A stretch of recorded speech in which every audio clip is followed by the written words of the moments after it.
Hey, how's it going? And thank you for joining me for my first comic talk video in quite a long time.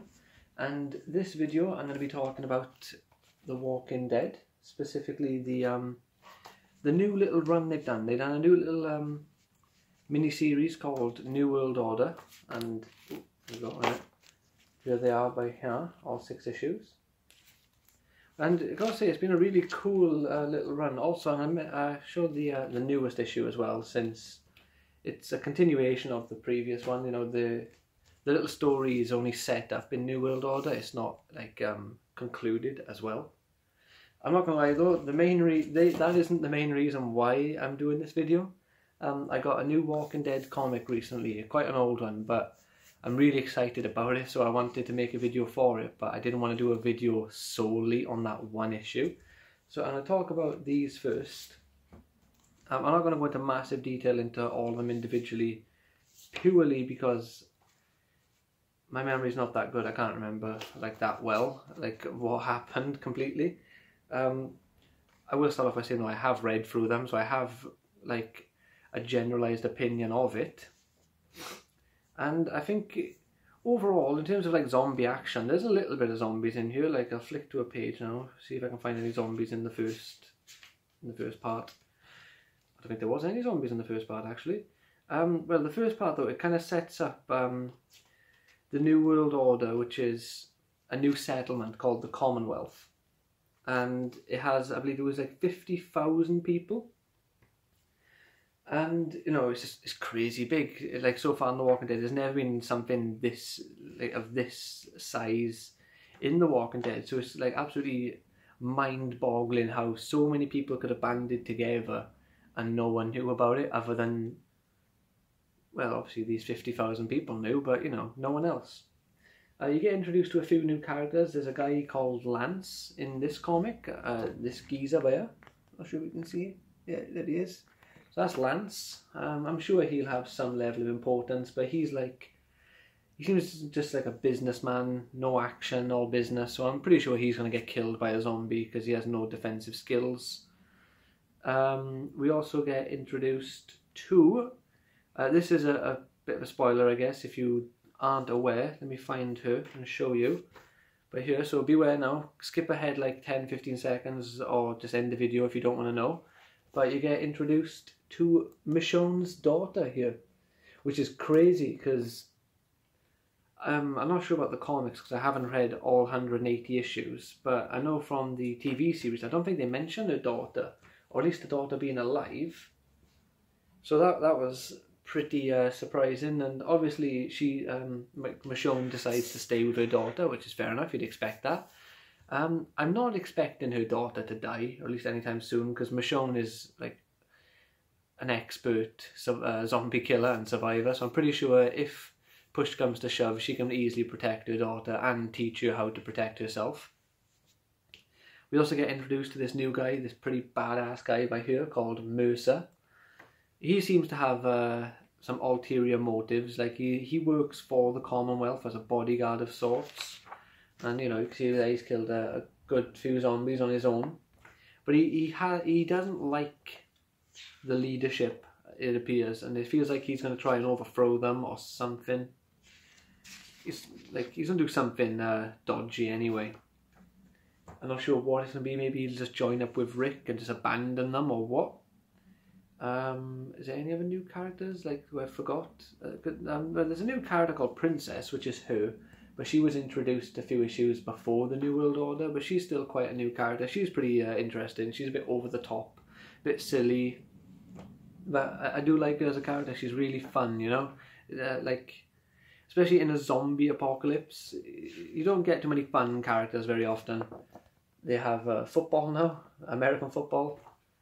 And also the leader of the Commonwealth is a woman called the Governor, which I know what you might be thinking, and they already joke about it in the comment. Rick mentions that the last time he met someone called the Governor, he cut his hand off.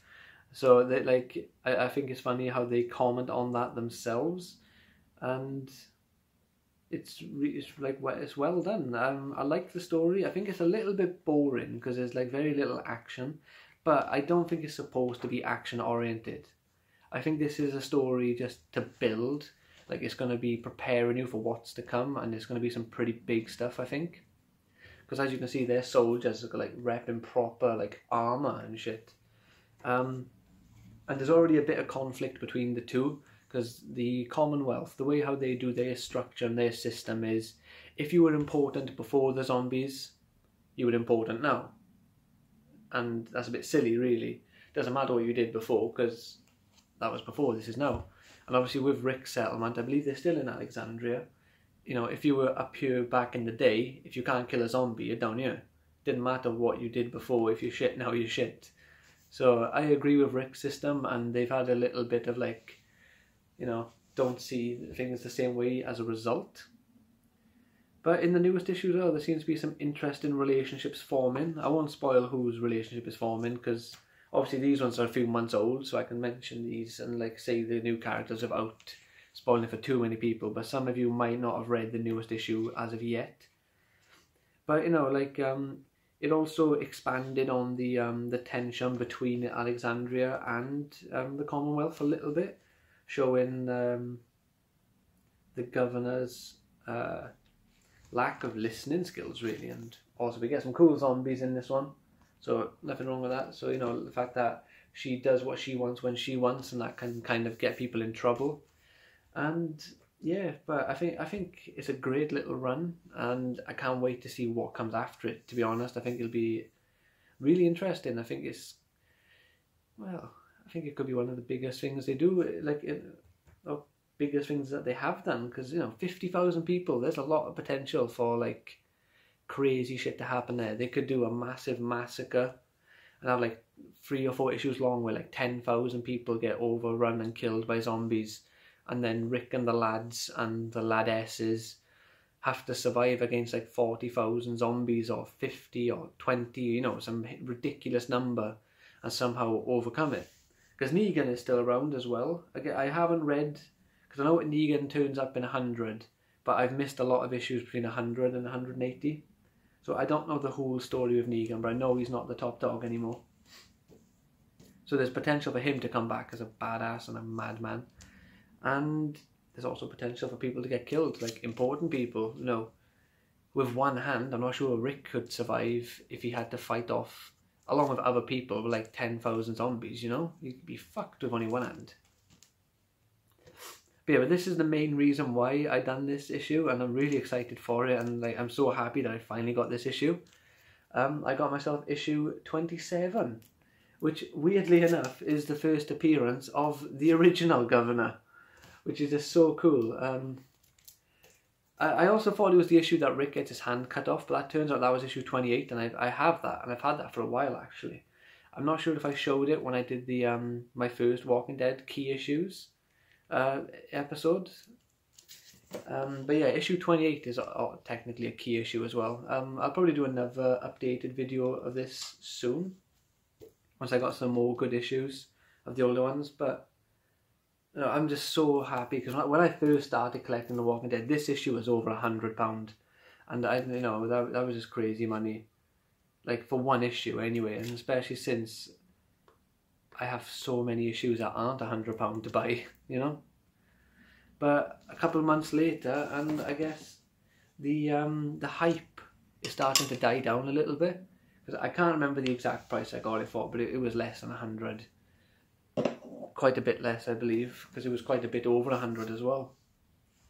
But it's such a cool like issue, and such a, I don't know, such an early number now, especially since they're on 181 now. You know, so it's like 150 issues earlier, roundabout, you know. It's a bit earlier than that actually.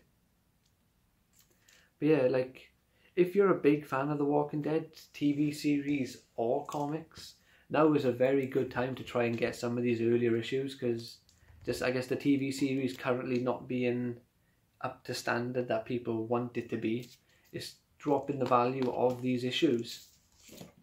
So it's just a perfect time for you to get in on it while you can. So, you know, there's a little bit of advice for collectors out there, I guess. And that is it for this video. I hope you've enjoyed. Please leave a like if you have, and subscribe for more comic videos in the near future, and ones already uploaded. And I've got tons of other non-comic videos So there's plenty for you to check out, and I'm sure there's lots for you to enjoy. So take care, have a great day, and I'll see you in the next video. Bye guys.